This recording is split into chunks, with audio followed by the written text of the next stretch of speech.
This bonus series is kindly supported by Soundmark Partners. Soundmark Partners LLC is a women-owned and led private credit firm focused on commercial real estate. Our next guest speaks about what a climate engagement fund actually means. We look at the demand pattern and what clients really want, as well as the evolution of engagement and how it must now have a commercial tilt. We also look at the policy backdrop behind net zero and other initiatives, and how individual investors and organizations have the potential to shape it.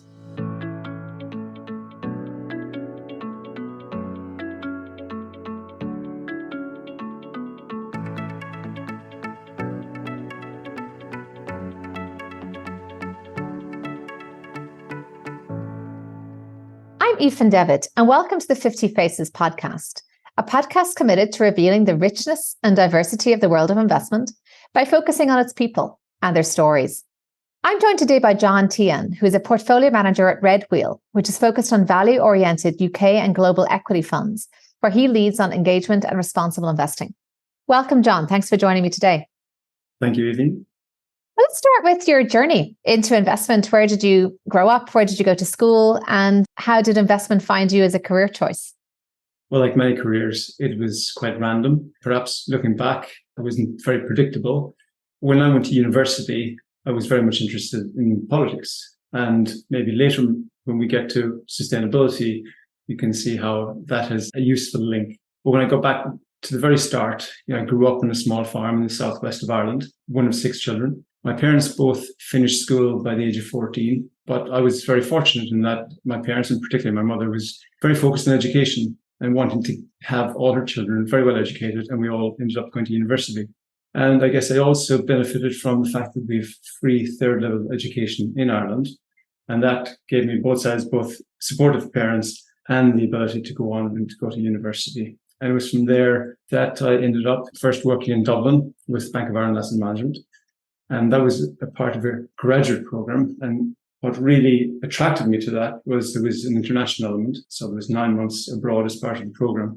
And growing up in a small farm, I really wanted to go from there and explore the world. And Bank of Ireland, at that point, the asset management side had offices in Santa Monica, in Tokyo, in Sydney. And I dreamt of going to these places, but instead I ended up going to London. The MD in the London office was a very impressive man named David Bowl, and he convinced me to go there. And over 20 years later, I'm still in London. So that really was the beginning of my career. And how I ended up going to finance at the end of university was rather random. It was a case of the milk round of, I guess, my peers in university. A lot of them were focused on finance. And from that, I figured out that's probably where, something I should look at doing.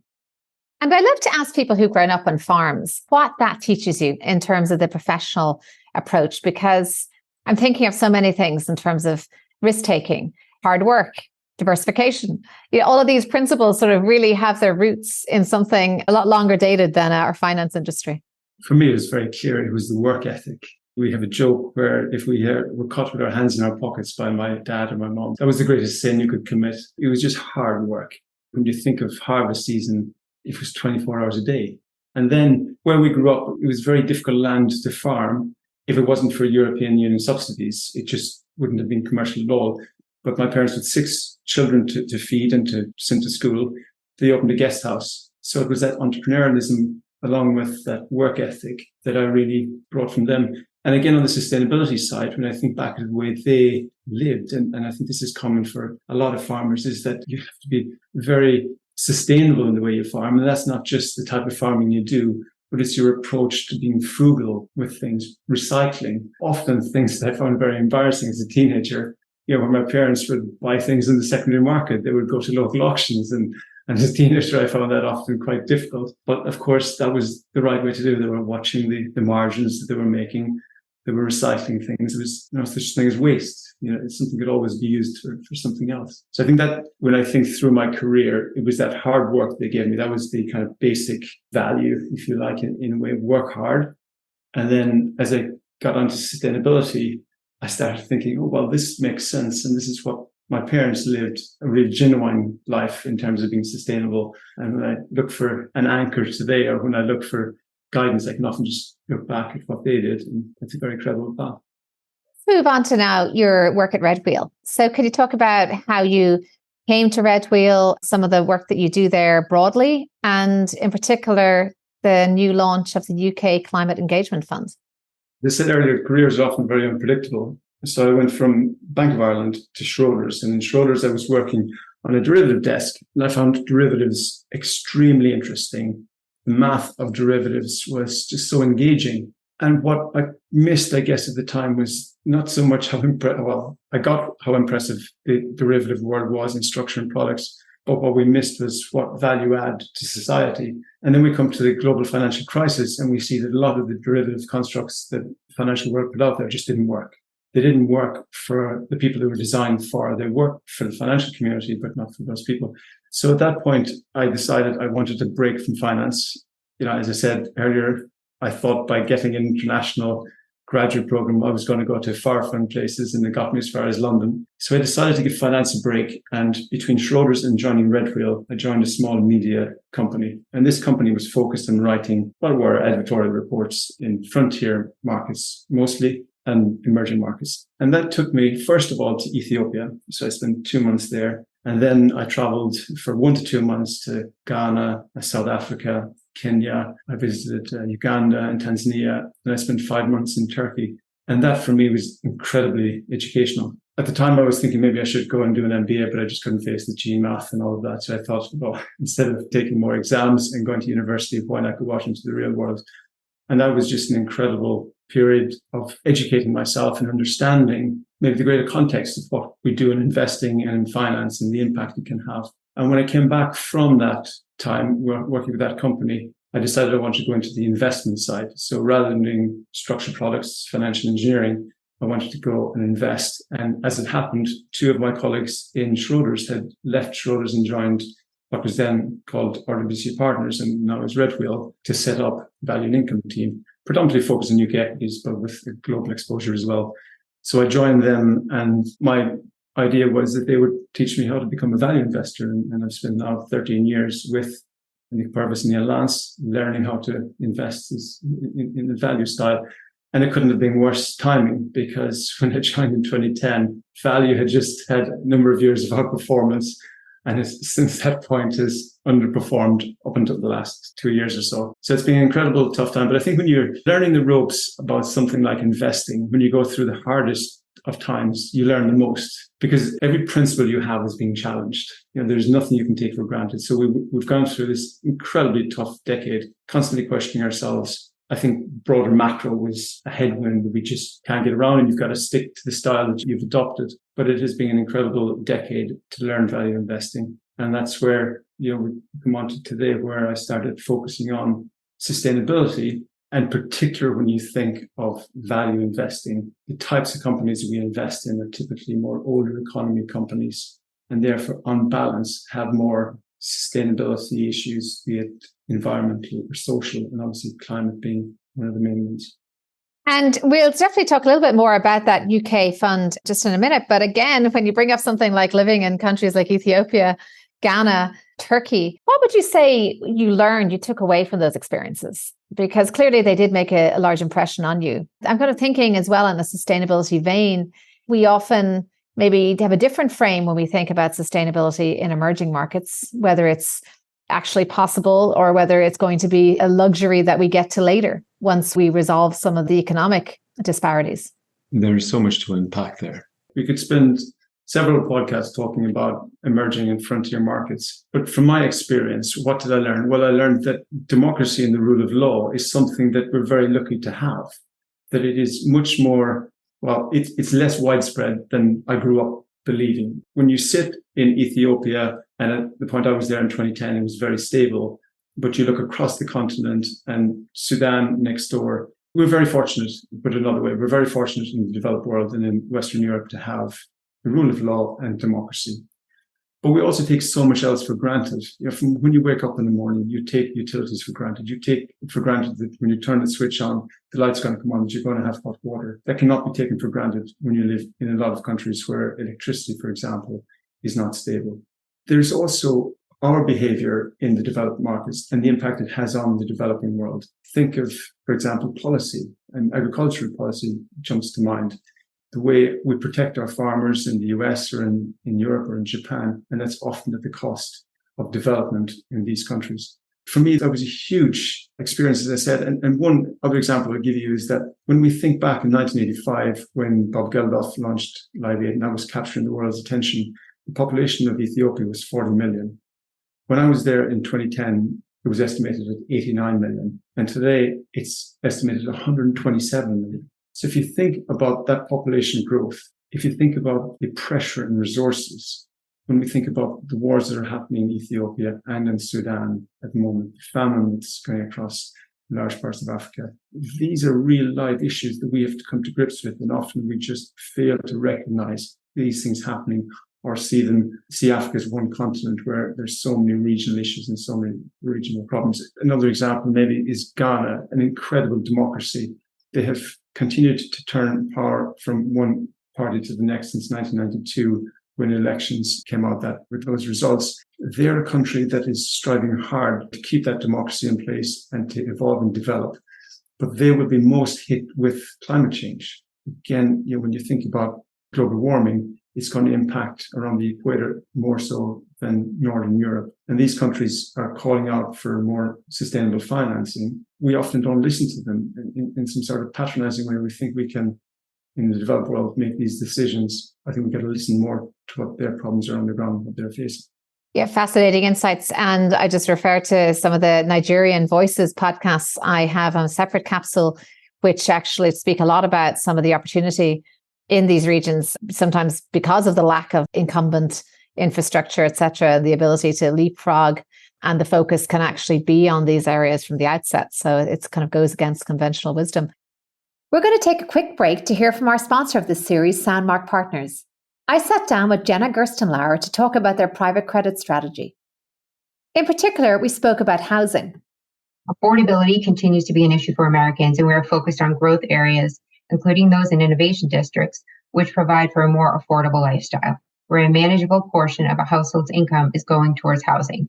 Typically 30% or less is the target. And housing continues to be an attractive asset class in the U.S., given the well-documented and researched shortage of affordable housing in this country. We are pursuing mixed use, industrial, student housing, and self-storage opportunities as well. And now, back to the show. Let's jump into the UK Climate Engagement Fund. What does a fund like that look like from in terms of a portfolio construction standpoint and underlying holdings? Firstly, just to step back and think why we launched a climate engagement fund. And it was the recognition that in the traditional mandate, you have got boundaries.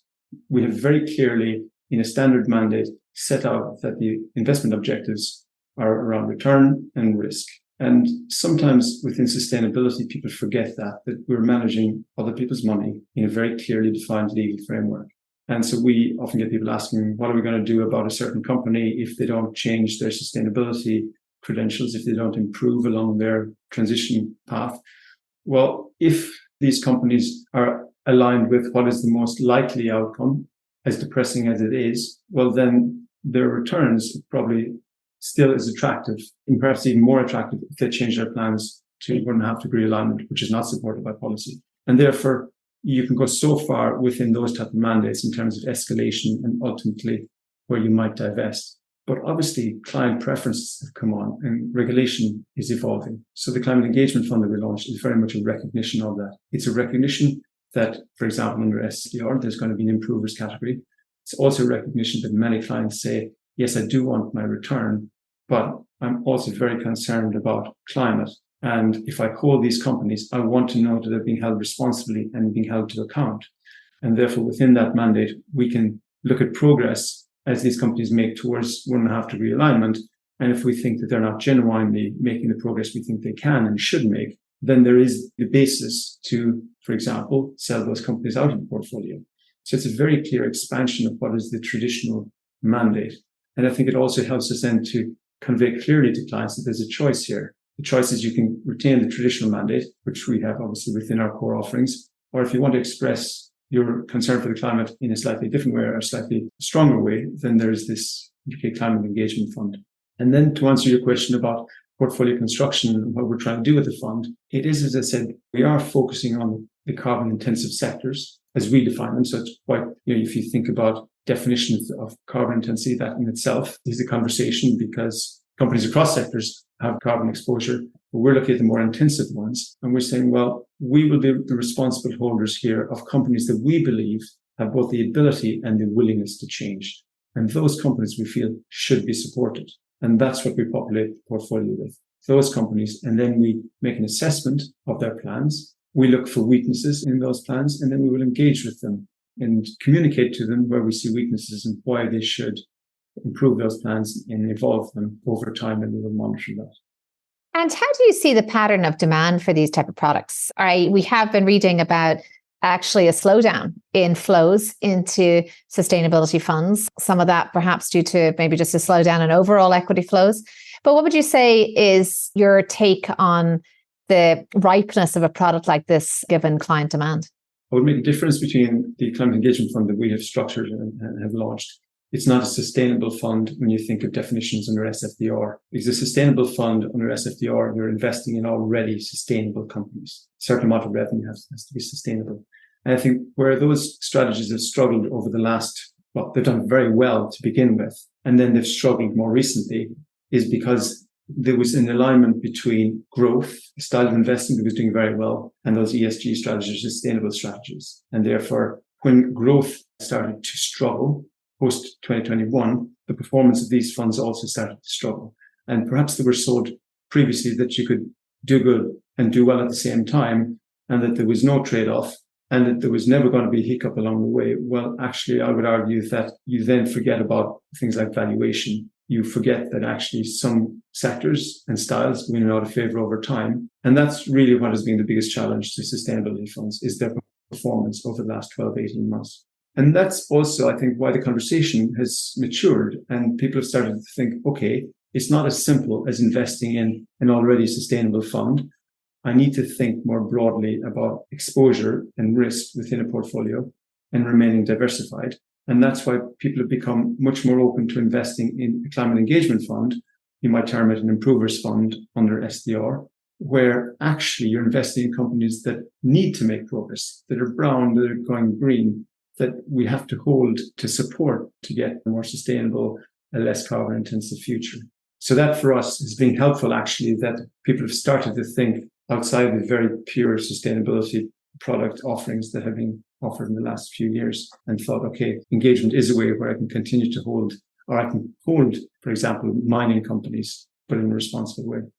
Brings me to my engagement question, which is actually what I'd like to know, since you traced engagement and its evolution. And often on the client side, we feel under pressure to show the efficacy of that engagement, that we can't just sort of say engagement has happened if there's no obvious result from that. It's not very powerful as an argument in terms of versus divestment as an example. So how do you see that engagement is getting more effective? What do you think needs to change maybe for it to continue to improve?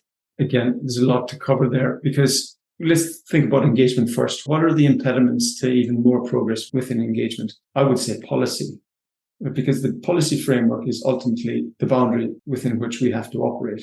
So often we find that people say, well, your company is not making enough progress, and therefore are you divesting? The world is much more nuanced than that. What we're facing is companies want to move, but if the policy framework isn't supportive, then to push them into, say, alignment with 1.5 degrees could very well undermine their business if they take that voluntary action. You can't have a sector where one company says, I will be aligned at 1.5 degrees, ignoring what my competitors are doing, ignoring what the policy framework is. And therefore, what we communicate to our underlying investors is we're pushing our companies as far as they can go, and maybe even a little bit further within that context. And then we don't stop there. We go, then we try and figure out how together, us, the companies, or wider financial industry, or within their sector, can we unlock the policy barriers that we face? And I think that's what's really important. And we have heard voices in the industry, within the sustainability community, talking about facing demand rather than supply in our engagements. And I think that's very important. So it's not just about supply, it's about demand. But I would go further. I would say both of those things, supply and demand, are very much impacted by policy. And that's where we've got to start thinking about focusing on. So that's, I guess, the challenge we have. I think where engagement can be a real success is that when we as investors and acting on behalf of our shareholders really educate ourselves and genuinely and constructively engage with companies, not just turning up and telling them what they're doing wrong, because we need to listen to them. We need to listen to the circumstances in which they're operating and then make a judgment and try and work with them in a very cooperative way to inform them about what we see, what our views are, and to see if we can make progress, if we can unlock that. And that's much more powerful if it's more constructive engagement rather than going in with a very set agenda, because these are very complicated issues. With engagement, it is one, being respectful of the company, looking for a real engagement, two, informing ourselves. We're generalists, for example. If we go and meet a company in the energy sector or mining or chemical sector, we must remember that this is their day in, day out business. We're turning up as generalists. We need to be a little bit humble there and think, okay, let's learn from them to begin with before we start setting demands. And I think the industry is really doing that. I see a lot of investors and a lot of asset managers are investing in improving the knowledge within the asset managers. And we're certainly doing that in Redwheel with the creation of Greenwheel. The better informed portfolio managers are those engaging so that when we meet companies, we understand the context much better. And then we can move on engagement. And eventually you may need escalation. You may even need divestment, but that is a much longer term part of the path. What are your thoughts on the BlackRock recent retrenchment from some engagement, given that some of it had become too prescriptive and not perhaps sufficiently commercially acceptable? Without commenting on the individual case, I think what we need to understand is these things are very complicated. It's a struggle for large companies as well, large asset managers that are covering so many companies. I'm fortunate I get to look at 25 to 35 companies, and I've got a research team that helps me to engage with those. So I would say it's very hard. I would shy away from generalizations. In some companies, you can be a bit more prescriptive. You can work closely with the management, but that does take a very in-depth engagement. But I would go back to my earlier point, understanding the company, really getting to know various levels of management, from the sustainability team, maybe the head of environment, onto the management team and the board. That informs you in a much better way to understand the challenges they're facing. And what may come out of that is that what you prescribe for the company to do based on what we might see as a credible pathway to net zero just has too many barriers or blocks. It's just not credible in the real world for that to happen. And therefore, we need to be able to take that feedback and see, well, how can we unlock that problem? How can we don't have to stick to the things we asked at the outset of the engagement. We have to be flexible ourselves as investors to change our mind, to understand that actually what we originally requested of the company isn't feasible, isn't realistic, and then change tack and go, well, what can work? The other thing I would say on engagement is, and what we try to do is show the company that we're aligned with them. At the end of the day, we are shareholders. So their success should be aligned with our success and the success of our underlying investors. And what we try and do at the beginning of our engagements is set out to those companies what our position is and what the capital markets are doing and how the capital markets are changing. We talked about sustainability products, how demand is increasing for sustainability products, even if it has ebbed over the last year or so. The direction of travel is clear, showing them that if they want to make their shares more attractive, if they work with us, that will help them, that we are aligned in that way, that we are looking to create shareholder value. All of this is driven by capital markets that are changing, regulations changing, client preferences changing. Communicating that to those companies, I think it's often underestimated, or the importance of that is often underestimated because they're focused on their day jobs. We live and breathe these things about regulation change, client preferences. It's not necessarily clear to those companies. So conveying that change to them is a very powerful way to set the context of how we can work together. And just a question I was going to ask earlier, but I think it fits here, is around, maybe any comments you have on other kind of maybe disconnects. We're obviously in a very dynamic time right now in terms of sustainability goals, net zero targets, the engagement piece, as we already spoke about. Would you say, looking around the world globally, where are people getting it? Where is there a gap? Where do you think that the conversation is veering in the wrong direction maybe and needs to be brought back to fundamentals? One thing that concerns me is how it's become dragged into the cultural wars. And therefore, the discussion is often at an ideological level. And that is divisive and it inhibits action, in my view. And it often inhibits the action that we can make in an imperfect way, the progress we can make in an imperfect way. So I think it's very important that we as investors and within the financial community keep going back to a couple of basics. One, we're managing other people's capital. So we've got to reflect what they want, their objectives, rather than potentially our own values, even if we feel very strongly about these issues. That's really important. Secondly, we've got to look at the context in which these companies are operating in, what is feasible and what is not. And maybe we can make some progress, but not as much as we would like. And therefore, that might just be acceptable, at least for now. But take it to the science, to the evidence. I think that's where we should have the discussions. And again, it comes back to companies are operating in a very difficult environment. I was looking at Climate Action Tracker, and it estimates that we're on course for a 2.7 degree world with current policies and actions. That's depressing, but it also means that's the context in which our companies are operating. So we've got to put pressure on governments where we can to go further and faster there, which will support our companies to also go further and faster. I think these are the conversations we need to have. They're difficult, they're tricky, and we're operating within this environment where people are really thinking in ideological terms, and that just creates division. It doesn't allow for collaboration, cooperation, and progress, even, as I said, if imperfect. Can you give us an example of some of the kind of collaboration that you're starting on policy?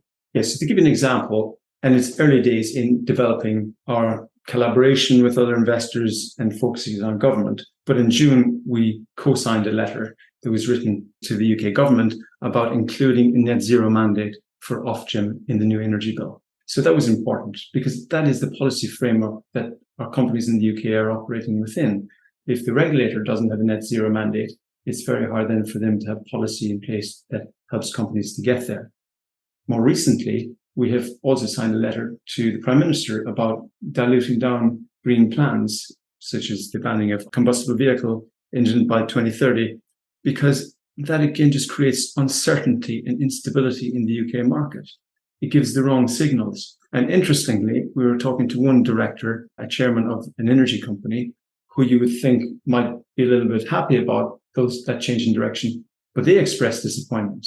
Because again, if you're a large energy company and you're building out EV charging stations and you're changing that part of your business, you want a clear ambition. You want clear signals sent to consumers so their behavior changes in some sort of a predictable manner. But when you've got changes in policy like that, it's very unhelpful for business. So whatever businesses we're talking across the sustainability spectrum, what they're looking for is ambition from government and consistency and stability so they can make their investment plans. An area of progress that's quite close to our heart is around diversity, particularly in the financial services industry. And I just wanted to get your thoughts on that, having looked around the world into emerging markets, maybe not necessarily a finance angle, but certainly seen diversity there. What are your thoughts on the profession that we're in, whether it has got to the diversity it needs to get to? Simple answer to the last part is no, but I will maybe can take a step back and I would wrap diversity up with social mobility. I think social mobility is very important in that people from different backgrounds into finance. On social mobility, when I think about both my parents finishing formal education at 14, as I said earlier, the opportunity I got was much different than what they got or their generation got. I was able to go to university and get a degree and then get on a graduate program. When I think about that graduate program in Bank of Ireland, if I remember correctly, there was more females and males on that program.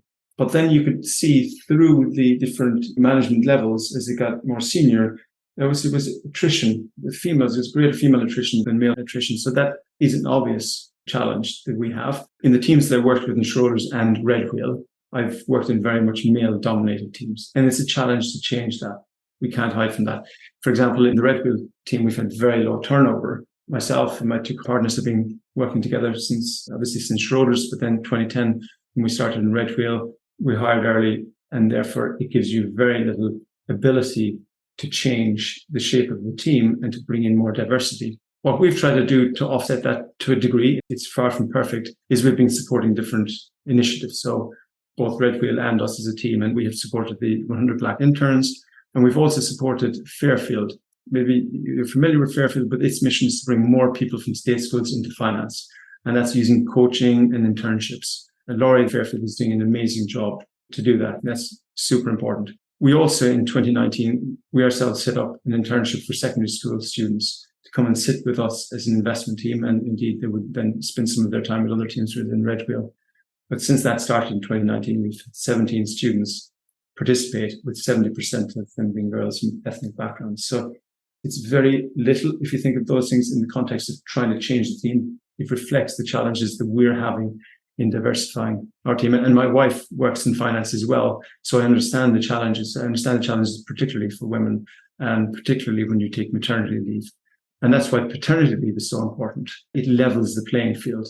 When somebody goes on extended leave like that, there's obviously a fear for your job, whether it will be there when you come back, whether somebody else will take your clients, or whether you would be missed and suddenly the company would see that your role is no longer required. These are fears that we as men have never had to think about.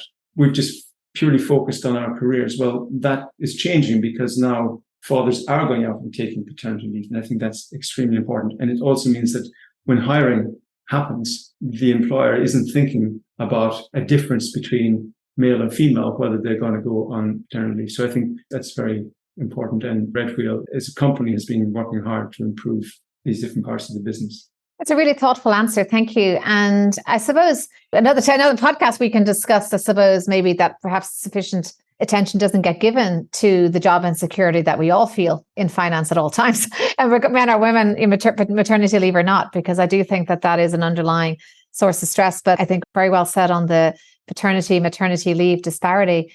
Let's go back to some personal reflections now. So we've spoken a little bit about your origins and your parents and how they instilled in you that focus on education. When you look back at other people in your life, were there any other key people who had an impression on you, and how? I've been incredibly lucky to work with some incredibly smart people that gave me opportunities. And back to Bank of Ireland giving me the graduate program, that was a phenomenal opportunity. A guy called David Bowl, who was running the UK office, the London office for Bank of Ireland, he was extremely supportive and gave me the space and independence to really develop. He trusted me to do things, and that allowed me to evolve from the start. Then when I moved to Schroders, again, Schroders was a great employer in terms of the training they gave me and the opportunity they gave me. I remember them putting me on communication courses, and I was going out selling the maximizer range. That's very important when you're trying to sell a communication course, but that was extremely beneficial. And people like Richard Lloyd, who gave me opportunities like that. And then coming to Redwheel and working with Nick Purvis and Ian Lance, being able to see how value investors, how their mind works, that's extremely valuable. You know, it really teaches you when you sit on the desk with guys like that for a decade, you really begin to understand what makes value investors tick, what they look for, and how then I can develop my own style of investing and apply that for the funds for now and for future. So I've been extremely fortunate in those people that I've worked with. And I think London's an amazing place when you think of that. The opportunities it gives us all in our careers to meet people from the UK and from beyond and to learn from them. Then when you look at those mentors and any advice or words of wisdom that they shared with you, anything that you can leave us with there? Well, I think what I would have benefited from was maybe mentors outside of work. That was something that, looking back, would have been something I said that would have been useful, maybe to learn from other people's advice and experience or other people's mistakes rather than experiencing those mistakes myself. I think that would have been useful. I had some mentors outside, but I hadn't anybody consistent through time that I think would have maybe helped me to understand career and direction. It helped me navigate some of the big decisions I've made. The advice I'd give to people would go back to the advice my father gave me and my mother gave me, is take your hands out of your pockets and work hard. It's very simple in a way, but what people want is hard workers that are willing to really get into the detail of things. And when you're in investment, when you're in research, it's about being curious. Yeah, and that is hard work, curiosity, following things up, asking the next question, looking for the answer, and then looking for the next question. I think that's really important. If you think about the investment world, I would say those two things. You need to find the curiosity to do it, and you need to work hard. Really interesting point about not having had maybe the benefit of other people's mistakes, because I think that's part of the whole purpose of this podcast, is to have people share in an authentic way some of the lessons they learned, to give the rest of us shortcuts to maybe avoid going through the painful process of making those ourselves. Question whether one is open enough to learn from others and whether one is humble enough to admit making them. But hopefully we're on a journey and getting there.